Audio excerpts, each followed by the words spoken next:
ओम नमः सिद्धेभ्यं। नमो नमः सत्यहितंकराय वीराय भव्याम्बुजभास्कराय अनंतलोकाय सुरार्चिताय देवादिदेवाय नमो जिनाय देवादिदेवाय नमो जिनाय। पंच परमेष्टि भगवान की परम पूज्य आचार्य भगवंत गुरुवर विशुद्ध सागर जी मुनि महाराज की परम पूज्य मुनि श्री सुप्रभ सागर जी महाराज की तीन कम 9 करोड़ मणिराजों की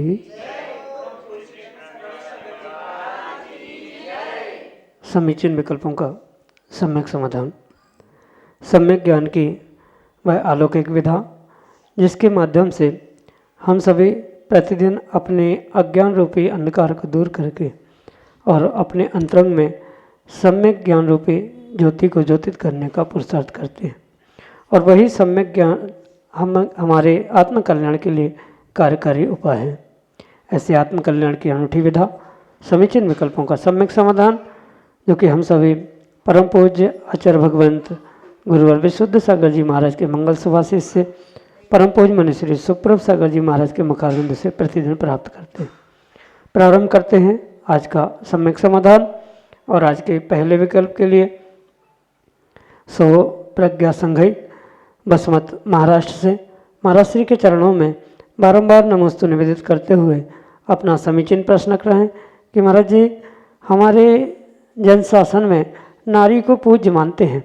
तीर्थंकरों की माँ ब्राह्मी सुंदरी सती अंजना जैसी महान नारियाँ पूज्य हैं, फिर संसार में विश्व बेल नारी तज गए योगीश्वरा, ऐसा क्यों कहा?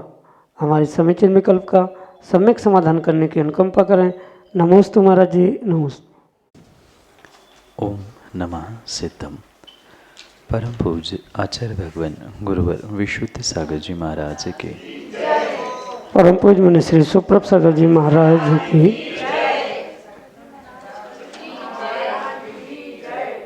जो भी कथन किया जाता है उसके पीछे कोई ना कोई अपेक्षा, कोई ना कोई अभिप्राय अवश्य होता है। सभी विषयों को एक समान देखना, सभी कथन को एक समान जानना, ये किंचित भी उचित नहीं होता। जीव जिस पर्याय में है उस पर्याय और पर्याय के साथ उसका जो कार्य है उसकी अभिव्यक्ति आदि पर उस जीव की पूज्यता, उस पर्याय की न्यूनाधिकता को समझा जाता है।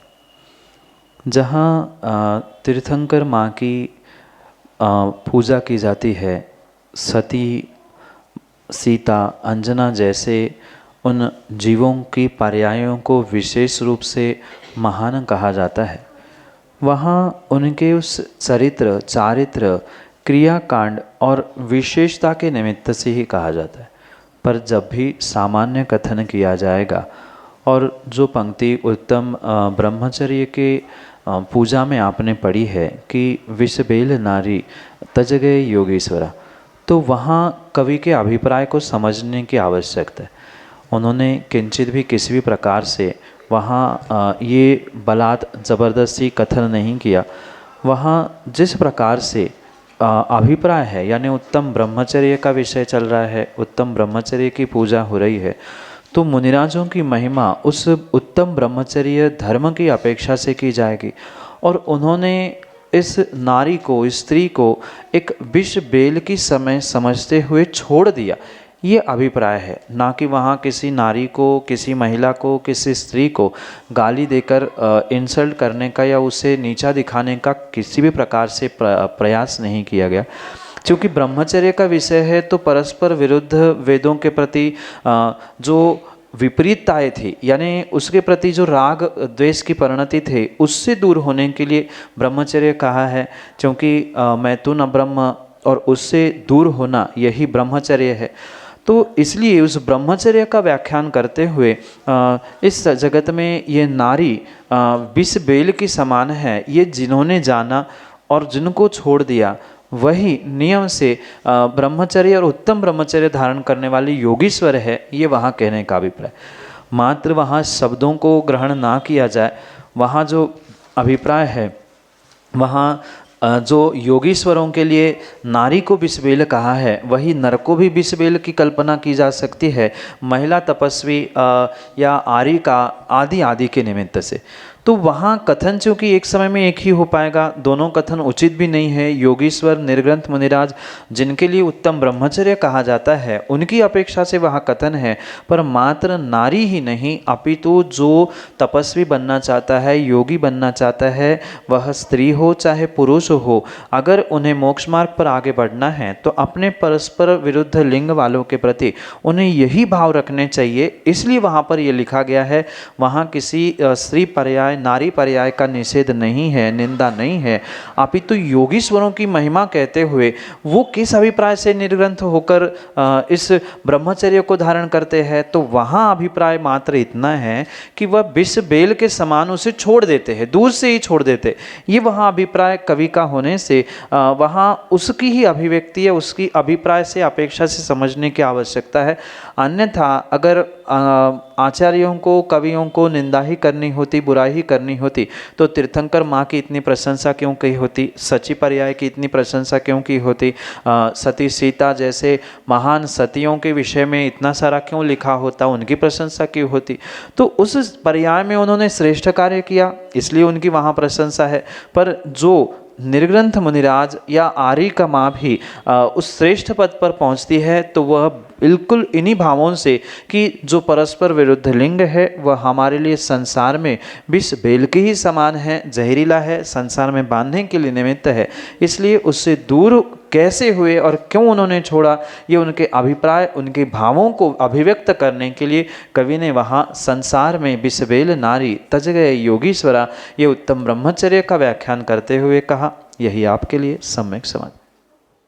विद्या दीदी चांदा बेटा मध्य प्रदेश से अगले समीचीन विकल्प के लिए। नमोस्तु महाराज, नमोस्तु महाराज जी।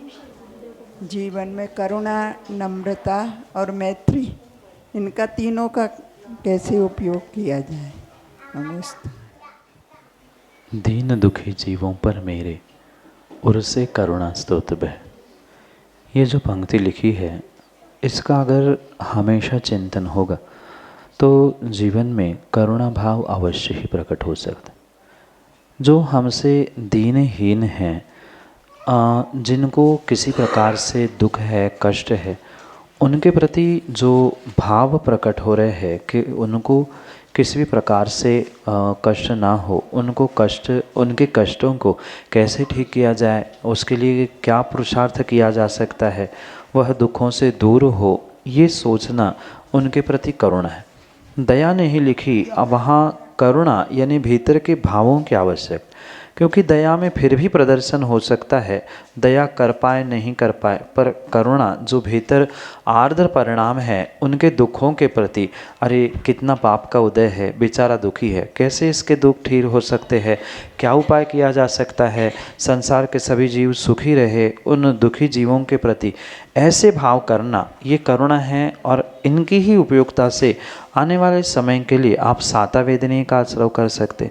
जो मैत्री भाव है, ये भी कई बार आपने राजा बनाना ये मेरी भावना में पढ़ा होगा कि मैत्री भाव जगत में मेरा सब जीवों से नित रहे।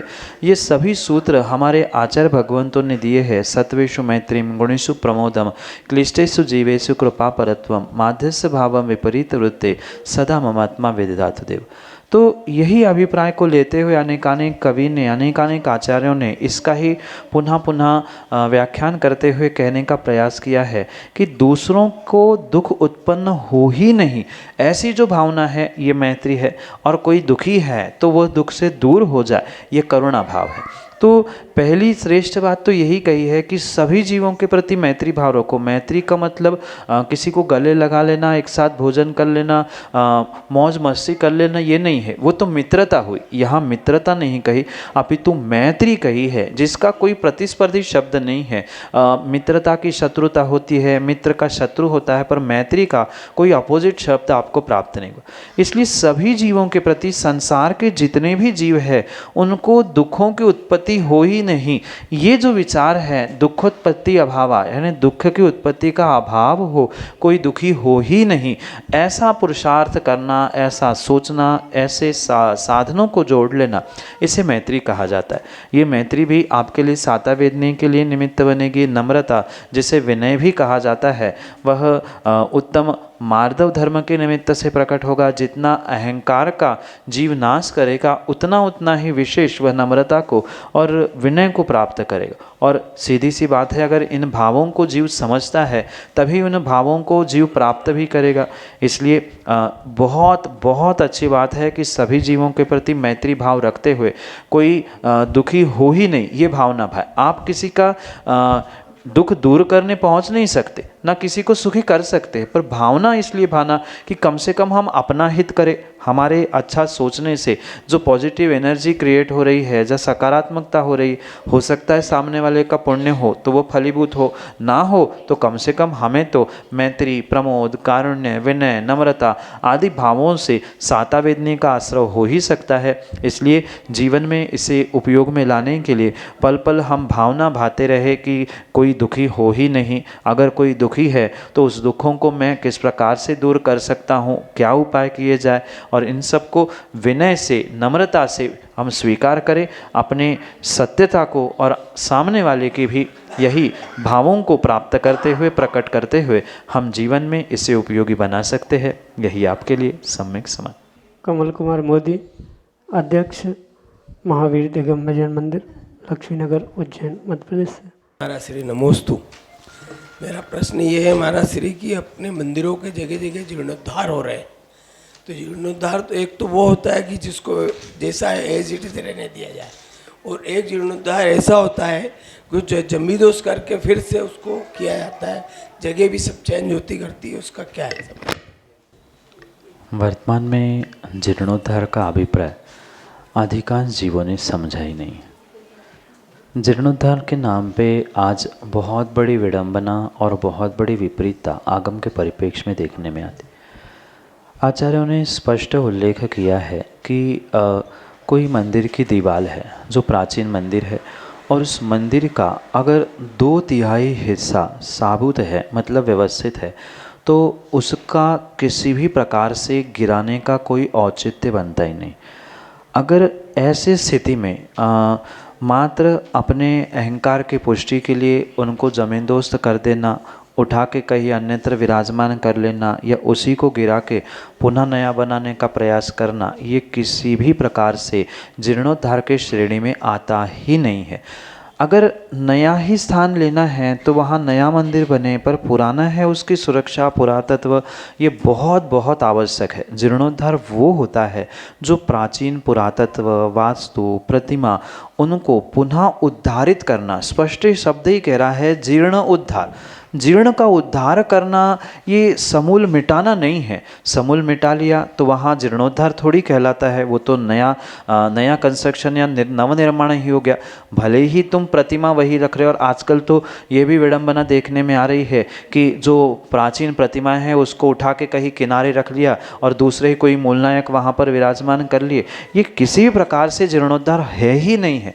जीर्णोद्धार पुनः पुनः समझे कि जीर्ण का उद्धार उतना ही उद्धार हो जिसमें वो पुरानी बनावट, पुरानी व्यवस्था है वैसी की वैसी बनी रहे। हाँ, कुछ ऐसे मंदिर है जो बिल्कुल कुछ 8-15 दिन, महीने 2 महीने में ही गिरने वाले हैं, तो उनके लिए तो फिर भी समझ में आता है कि जो पानी गिर रहा है, टपक रहा है, भगवान पर ही पानी आ रहा है, नाली का पानी बहते आ रहा है, तो ऐसे स्थान का स्थानांतरण होना ये तो फिर भी क्वचित कदाचित समझ में आता है। पर समझ में आ रहा है कि अभी 50-100 वर्ष तो इन मंदिरों में कुछ होने ही वाला नहीं है, उनको धराशायी कर लेना, वहाँ व्यवस्था बना लेना, ये आगम के परिप्रेक्ष्य में जीर्णोद्धार नहीं है। और इसके विषय में प्रतिष्ठा ग्रंथों में आचार्यों ने और विद्वानों ने स्पष्ट लिखा है, जो बिल्डिंग 2/3 से अधिक अच्छी है, मतलब 1/3 हिस्सा ही अगर उसका कुछ टूटा फूटा है तो वह रिपेयर हो सकता है, जिसे इंग्लिश में रिपेयरिंग कह सकते हैं। वह रिपेयरिंग तो करने की आवश्यकता सकता है, पर उससे अधिक अगर दीवार खिसक गई है, टूट गई है, मतलब आधे से ज़्यादा मंदिर का नुकसान हो चुका है, तो उसको तो फिर भी मिटाकर ठीक किया जा सकता है। पर अगर वह 2/3 से अधिक हिस्सा ठीक होने के बाद भी कोई अगर उसे जीर्णोद्धार के नाम पर मिटाता है, नया बनाने का प्रयास करता है, उसे नरक के अलावा अन्य कोई गति नहीं, ऐसे प्रतिष्ठाचार्यों ने, प्रतिष्ठा ग्रंथों में आचार्य भगवंतों ने लिखा है। इसलिए उसे समझकर इस नया निर्माण और जीर्णोद्धार, इसमें अंतर समझने की आवश्यकता है। पुनः इस बात को स्पष्ट करें कि जीर्ण का उद्धार करना, रिपेयरिंग करना, ये ही मात्र जीर्णोद्धार है। मूल वास्तु, मूल व्यवस्था को कहीं डिस्टर्बेंस नहीं करना, यही वास्तविकता है। क्योंकि व्यक्ति आज मात्र अपने स्वयं के अहम की पुष्टि के लिए उसे पूरा अगर समूल मिटा रहा है, तो क्या फल मिलता है, ये साक्षात आगम ग्रंथों से आप प्राप्त कर सकते हैं, पढ़ सकते हैं, देख सकते हैं। पर ये ध्यान रखें, जीर्णोद्धार जीर्णोद्धार ही हो, वह जमींदोस्त करके पुनः बांध लेना ये आगम की व्यवस्था नहीं है। ये वर्तमान की व्यवस्था, कौन क्या कैसा, वह अपना अपना विषय है। पर आगम के परिप्रेक्ष्य में जो आपने पूछा, उसका यही उत्तर है कि गिराकर बांधना तभी संभव है जब 1/3 हिस्सा मात्र मंदिर का साबुत बचा है, व्यवस्थित बचा है। 2/3 मिट गया है, पानी झर रहा है, तो वहाँ तो पुनः मिटा के बनाना संभव है, योग्य है, पुण्य का कार्य है। पर अगर कोई ऐसा करता है जो व्यवस्थित होने पर भी वास्तु के नाम से हो या अन्य किसी के भी नाम से हो, अगर मिटाया जा रहा है, वास्तु दोष का अन्य भी प्रकार से निवारण किया जा सकता है, तो उसका वैसा निराकरण किया जाए। बुजुर्गों ने बताया, बनाया तब तो कोई वास्तु दोष नहीं थे, आज ही वास्तु दोष हो रहे हैं। ठीक है, ये भी समझ में आता है कि आज हमारा पुण्य कम हो गया, इसलिए वास्तु दोष हमें हो रहे हैं। पर इसका अर्थ ये नहीं है कि हम समूल मिटाकर ठीक कर दे। क्या कोई व्यक्ति अपना घर बनाया है, वह मिटा के बनाने के लिए तैयार होगा? नहीं होगा। यहाँ तो समाज का पैसा जाता है, देने वाला दे रहा है। आज बिल्डिंग बनाई, कल दीवार तोड़ दी, पर खिड़की निकाल दी, यही करते करते कई समय निकल जाता है। ये आगम के परिप्रेक्ष्य में उचित नहीं है। 1/3 से कम या आधे से कम भी दीवार या मंदिर शेष बचा है तो ही जीर्णोद्धार कहलाने, मिटा के करने योग्य है। अन्यथा थोड़ा बहुत रिपेयरिंग, 2/3 से अधिक स्थान व्यवस्थित है तो मात्र रिपेयरिंग से ही जीर्णोद्धार होता है, मिटा के नहीं। यही आपके लिए सम्यक समाधि। श्रीमती अर्चना सिंह, उज्जैन मध्य प्रदेश से अगले समीचीन विकल्प। नमोस्तु भगवान, नमोस्तु भगवान। कहते हैं कि पानी में लौंग डालने से उसके छने पानी की मर्यादा बढ़ जाती है, तो ऐसा लौंग में क्या है कि उसकी मर्यादा बढ़ जाती है? और फिर लौंग के अलावा क्या कुछ और डालने से भी मर्यादा बढ़ जाती है? कृपया कर मेरा समाधान कीजिए भगवान। नमोस्तु नमोस्तु नमोस्तु। छने पानी की मर्यादा मात्र 48 मिनट की कही जाती, पर कभी कभार 48 मिनटों में पानी का प्रयोग नहीं हो पाता। कहीं यात्रा में जाना है या कहीं अन्यत्र भी उसका प्रयोग करना है, तो उसकी मर्यादा बढ़ाने का प्रयास किया जाए। मर्यादा बढ़ाने के लिए लौंग ही आवश्यक नहीं है, वहाँ अन्य भी द्रव्यों का प्रयोग किया जा सकता है। जैसे आचार्य भगवंतों ने कहा है, उस छने पानी की मर्यादा बढ़ाने के लिए उसका स्वाद, उसका रंग बदलना चाहिए। तो रंग बदलने के लिए आप अन्य भी सामग्री उसमें डाल सकते हैं। जैसे फिटकरी घुमा दी, उसी में छोटा सा मिट्टी का डिगला डाल दिया, या पत्ते, सूखे पत्तों को भी क्रश करके डाल दिया, जिससे उसका स्वाद, उसका रंग बदल जाए, उससे उसकी मर्यादा बढ़ जाती। छने हुए पानी में कोई भी द्रव्य हो जिससे पानी का रंग बदल जाए, पानी का स्वाद बदल जाए, पर मतलब ये नहीं है कि एक बाल्टी पानी में तुमने 50 पत्ते डाल दिए, अब पानी बचा ही नहीं। तो ये भी विवेकपूर्वक करें कि उतना ही काम करें। नहीं तो लौंग भी बहुत सारे लोग इतनी सारी लौंग डालते हैं कि पानी की मर्यादा क्या, पानी की तासील ही बदल जाती। तो ये भी उपयुक्त नहीं है, क्योंकि लौंग औषधि के रूप में भी स्वीकार की जाती है और सहजता से प्राप्त होती है। और एकाध लौंग भी बहुत सारे लीटर पानी की मर्यादा बढ़ाने के लिए, यानी लंबे समय तक, आधे घंटे में तो घुल जाती है, उससे रंग भी बढ़ता है, उससे औषधि तत्व भी प्रकट होता है, इसलिए सहजता से उसका प्रयोग किया जाता है। पर अन्य कोई भी सामग्री जो रंग बदलने के लिए, उसके स्वाद बदलने के लिए पर्याप्त है, उस सामग्री के द्वारा उसकी मर्यादा बढ़ाई जा सकती है। यही आपके लिए सम्यक समझ। ब्रह्मचारी शीतल भैया जी, अगले समीचीन विकल्प के लिए। विश्वसागर जी महाराज जी की, बोले मुनि श्री सुप्रत सागर जी मुनि संघ की।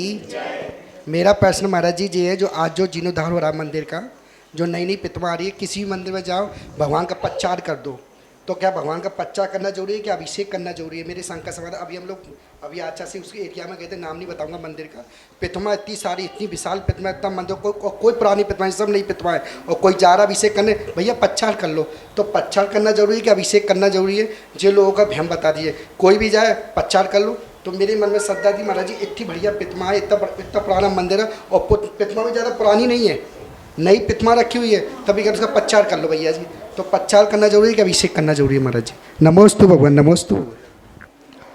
भैया जी, वर्तमान में बहुत सारी विडंबना और बहुत सारी विपरीतताएं सामने देखने में आ रही है, क्योंकि बड़े बड़े ज्ञानी त्यागी व्रती ही इन बातों को पुष्ट करते हैं, तो सामान्य जनता तो उनके बातों में आकर दिग्भ्रमित हो जाती है। कोई आके कुछ कह जाता है, कोई आके कुछ कह जाता है, करा क्या जाए, क्या किया जाए, ये वो निर्णय नहीं कर पाते। उनके लिए भी और सबके लिए मेरा तो यही कहना है कि आगम के परिप्रेक्ष्य में जो ये आयतनों की व्यवस्थाएं कही गई है, उनको प्रत्येक श्रावकों को बहुत विवेकपूर्वक समझने की आवश्यकता है, क्योंकि नाना प्रकार के जीव है, नाना प्रकार की व्यवस्थाएं उन्होंने बनाई हैं। क्षेत्र ही नहीं, एक नगर में, और एक नगर में ही नहीं, एक मंदिर में ही अनेक वेदियों में अनेक प्रकार की व्यवस्था, पूजा पाठ, अभिषेक आदि क्रियाएं देखने में आती। इसके पीछे भावों की विशुद्धि के साथ कार्य करना श्रेष्ठ है। जब विशालकाय प्रतिमा है ही तो वहाँ पर अभिषेक करने में कोई दोष नहीं है। कायदा तो यही होता है कि प्रतिदिन वहाँ अभिषेक होना चाहिए। अगर नहीं हो पा रहा है किसी कारणों से तो वहाँ प्रक्षाल होना, उसका मार्जिन होना यहाँ तक स्वीकार है। पर कायदा तो यही था कि जितनी मंदिर की प्रतिमाएं हैं उन सभी प्रतिमाओं का अभिषेक होना आवश्यक है। ठीक है, कई मंदिरों में बहुत सारी प्रतिमाएं, हजारों की तादाद में प्रतिमाएं हैं, तो उनका प्रतिदिन अभिषेक होना संभव नहीं है। तो वहाँ तो फिर भी समझ में आता है प्रक्षाल किया जाए या मात्र सूखे गीले कपड़े से मार्जिन किया जाए। पर जहाँ चंद संख्या में प्रतिमाएं हैं और समाज भी पर्याप्त है, वहाँ तो अभिषेक होने की ही व्यवस्था आवश्यक थी। ठीक है, नहीं कर पाना, उतनी व्यवस्था नहीं है, समय नहीं है, क्योंकि व्यवस्था के लिए काफ़ी समय लगता है।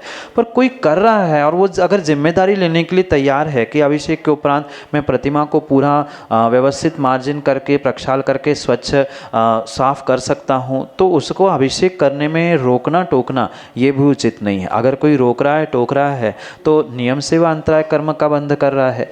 हाँ, ये भी बात तब समझ में आती है जब कोई जीर्ण शीर्ण प्रतिमा है जिनको प्रतिदिन अभिषेक करने से या प्रक्षाल करने से उनका क्षरण हो रहा है, हमारा पुरातत्व नष्ट हो रहा है, वहाँ तो फिर भी विषय समझ में आता है। पर नई प्रतिमाएं हैं, करने वाले पर्याप्त है और लेने वाला जिम्मेदारी लेने के लिए तैयार है, तो रोक टोक होने की आवश्यकता नहीं है। अभिषेक ही कायदे से होना था, पर माना कि कई ऐसे क्षेत्र है जहाँ समाज ही नहीं है, 2 लोग प्रतिदिन अभिषेक करने के लिए जाते, तो आवश्यकता नहीं है। ये कोई कंपलसरी नहीं है कि अभिषेक ही करना चाहिए कि नहीं करना चाहिए। भावों की विशुद्धि जिसमें बने और सामने वाला जब सब कुछ करने के लिए तैयार है तो किसी भी प्रकार से रोक टोक की आवश्यकता नहीं है। ये भी फिर भी समझ में आता कि ठीक है, साल भर में हमारे कुछ दिन नियत है कि इन दिनों में अभिषेक होता है, तो फिर भी समझ में आता है। पर देव शास्त्र गुरु का सानिध्य मिल रहा है, किसी का मार्गदर्शन, किसी का सानिध्य मिल रहा है, तो ऐसे तिथियों को छोड़कर भी अभिषेक आदि करने में कोई हर्ज नहीं है।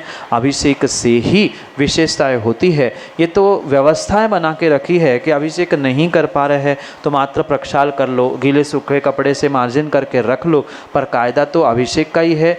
अभिषेक नहीं होता है, जैसे गोमटेश भगवान की विशाल प्रतिमा है तो उनका प्रतिदिन करना संभव नहीं है, पर जो सामान्य प्रतिमाएं हैं वहाँ अभिषेक होने की संभावना है, व्यवस्थाएं है, करने वाले व्यवस्थापक तैयार है, तो उसमें कोई भी दोष नहीं है।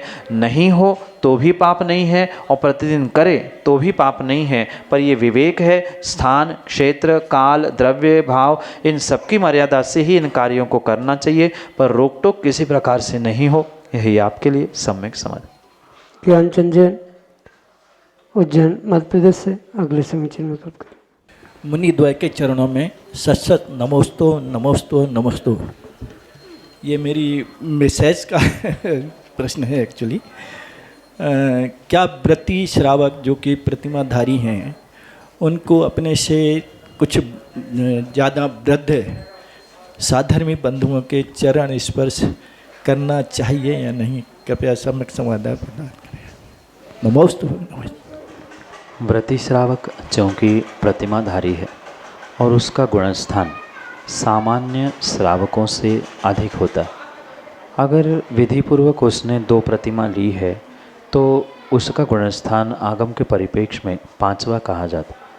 और जो सामान्य श्रावक है, साधर्मी है, उनकी अगर प्रतिमा उनके बराबर या उनसे अधिक नहीं है तो वह 5वें गुणस्थानवर्ती दूसरे प्रतिमाधारी होने से श्रेष्ठ महान कहलाते। और जो उनसे कनिष्ठ है, मतलब जिनकी कोई प्रतिमा नहीं है या पहली प्रतिमा है, भले ही वे उम्र में कितने ही बड़े क्यों ना हो, पर उनको उन बुज़ुर्गों के चरण स्पर्श नहीं करना चाहिए, क्योंकि ये पूज्यता, महानता पूर्ण रूप से उनके गुणस्थान, व्रतिपना, प्रतिमा, धर्म आदि के निमित्त से ही स्वीकार की जाती। उम्र में कितना भी बुज़ुर्ग व्यक्ति क्यों ना हो, पर महाव्रती उन बुज़ुर्गों का सम्मान नहीं करता। आपकी वो 70, 80, 90 साल के भी बुज़ुर्ग वह 25, 15, 20 साल के उस महाव्रतियों के भी चरण स्पर्श करते। इसलिए ध्यान रखें कि प्रतिमाधारी अगर श्रावक है तो उसको उम्र में बड़े किसी भी व्यक्ति की चरण स्पर्श करने की आवश्यकता नहीं है। हाँ, जय जिनेंद्र वह अवश्य कर सकता है। वह प्रतिमाधारी अव्रती श्रावक, सम्यक दृष्टि श्रावक के मात्र हाथ जोड़कर जय जिनेंद्र करे और उसके बदले में भले ही उन्हें अपनी उम्र का लग रहा है कि हम उम्र में बड़े हैं, उसको कैसे करे, वह जय जिनेंद्र का प्रतिफल रूप वह वंदना कर सकते, क्योंकि प्रतिमाधारियों की वंदना होती है। जय जिनेंद्र सामान्य श्रावकों को किया जाता है। इसमें कोई ऐतराज़ नहीं है कि कोई व्रती श्रावक किसी अव्रती को जय जिनेंद्र करे। जय जिनेंद्र करने में कोई हर्ज नहीं है। नहीं तो यहाँ कोई व्यक्ति सोचे नहीं, पहले वो अव्रती है वो मुझे जय जिनेंद्र करे, वंदना करे, मैं फिर उसके लिए व्रती वंदना कर लूँ या जय जिनेंद्र करूँ, ऐसी आवश्यकता नहीं है। उसे साधर्मी मानते हुए आप जय जिनेंद्र कर सकते हैं, पर चरण स्पर्श करने की आवश्यकता नहीं है, क्योंकि आपने प्रतिमा लेकर अपने गुणस्थान को बढ़ाने का प्रयास किया है। वो उम्र में कितना ही दुगना तिगना भी क्यों ना हो, पर वह चरण स्पर्श करने की आवश्यकता नहीं है। जो आपसे और श्रेष्ठ है, मतलब 2 प्रतिमा हैं तो उससे 7 प्रतिमा, 3 प्रतिमा, 5 प्रतिमा, 10 प्रतिमा, शुल्लक, ऐलक, कारिका, मुनिराज आदि है, तो उनके चरण स्पर्श करने में दोष नहीं है। पर उनसे जो छोटे हैं उनके प्रति वह जय जिनेंद्र के ही भाव रखे, प्रति जय जिनेंद्र की भी अपेक्षा नहीं रखे। हम तो जय जिनेंद्र कर रहे हैं, जय जिनेंद्र करने में कोई दोष नहीं है। उनके तरफ से हो अथवा ना हो, कर्मों के निर्जरा करिए। वो प्रतिमाधारी अव्रती के प्रति उम्र में बड़े हो या छोटे हो, उन सबके प्रति जय जिनेंद्र कर सकता है, पर आशीर्वाद भी नहीं दे सकता, मतलब चरण स्पर्श नहीं कर सकता। तो प्रतिमाधारी दूसरे को आशीर्वाद भी नहीं दे सकता। ऐलक, शुल्लक, मुनिराज, आरिका आदियों को ही श्रावकों को आशीर्वाद देने की आज्ञा दी है। ठीक है, माता पिता बुजुर्ग है, ज्येष्ठ है, इसलिए वो बेटों को तो आशीर्वाद दे रहे हैं, पर प्रतिमाधारी अपने आप को महाव्रती के तुल्य या ऐलक शुल्लक के तुल्य बनकर आशीर्वाद दे, ये उचित नहीं है। जय जिनेंद्र ही करे, वंदना प्रतिवंदना की ही भावना रखे, यही आपके लिए सम्यक समाधान।